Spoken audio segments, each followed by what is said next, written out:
മുണ്ടക്കൈ ഉരുൾപൊട്ടൽ ദുരന്തബാധിതരോടുള്ള കേന്ദ്ര അവഗണനയ്ക്കെതിരെ ഡൽഹിയിൽ LDF ആഹ്വാനം ചെയ്ത സമരം സമാപിച്ചു. വിഷയം ദേശീയ ശ്രദ്ധയിൽ കൊണ്ടുവരാൻ കഴിഞ്ഞത് പ്രതിഷേധത്തിന്റെ വിജയമാണെന്ന് CPM വയനാട് ജില്ലാ സെക്രട്ടറി K റഫീഖ് പറഞ്ഞു. പ്രിയങ്ക ഗാന്ധിയുമായി യോജിച്ചുള്ള സമരത്തിന് തയ്യാറാണെന്ന് CPM നേതാവ് CK ശശീന്ദ്രനും പ്രതികരിച്ചു. ദുരന്തബാധിതരോടുള്ള കേന്ദ്ര അവഗണന ചൂണ്ടിക്കാട്ടിയുള്ള ആദ്യ പ്രതിഷേധമാണ് ഡൽഹിയിൽ LDFന്റെ നേതൃത്വത്തിൽ നടന്നത്. പുനരധിവാസത്തിനായി സംസ്ഥാന സർക്കാർ ആവശ്യപ്പെട്ട 2000 കോടി രൂപയുടെ പാക്കേജ് ഉടൻ അനുവദിക്കുക, വന്യജീവി ആക്രമണം തടയാൻ 1000 കോടി രൂപയുടെ പാക്കേജ് അനുവദിക്കുക തുടങ്ങിയ 7 ആവശ്യങ്ങൾ ഉന്നയിച്ചാണ് സമരം. ദുരന്തബാധിതർ ഉൾപ്പെടെ വയനാട്ടിൽ നിന്നുള്ള 165 പേർ പങ്കെടുത്ത രാപ്പകൽ സമരത്തിലൂടെ വിഷയം ദേശീയ ശ്രദ്ധയിൽ കൊണ്ടുവരാൻ കഴിഞ്ഞതായാണ് സമരസമിതി വിലയിരുത്തുന്നത്.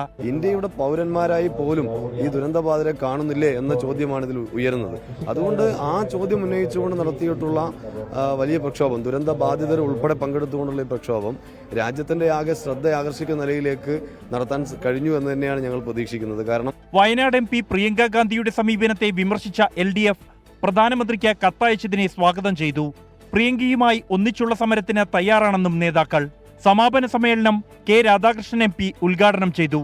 സമരത്തിന്റെ ഭാഗമായി മുണ്ടക്കൈ ചൂരൽമല ദുരന്തത്തെക്കുറിച്ചുള്ള ഡോക്യുമെന്ററിയും ഡൽഹിയിൽ പ്രദർശിപ്പിച്ചു. 2 ദിവസത്തെ ഡൽഹിയിലെ സമരം വിജയം എന്ന് തന്നെയാണ് LDFന്റെ വിലയിരുത്തൽ. വിഷയത്തിൽ അടിയന്തരമായി കേന്ദ്ര ഇടപെടലുണ്ടായില്ലെങ്കിൽ തുടർ സമരങ്ങൾ ഉണ്ടാകുമെന്ന് തന്നെയാണ് വ്യക്തമാകുന്നത്.